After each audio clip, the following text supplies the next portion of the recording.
အားလုံးမင်္ဂလာပါမိတ်ဆွေများဒီ family အပြည့်စုံ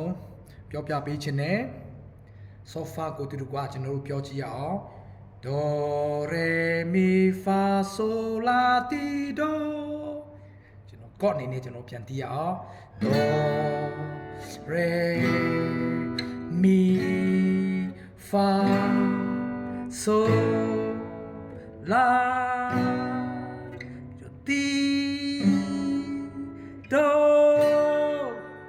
ပြန်နောက်ကနေကျွန်တော်ပြန်ဆိုရအောင်ပြန်တီးရအောင် do ti la so fa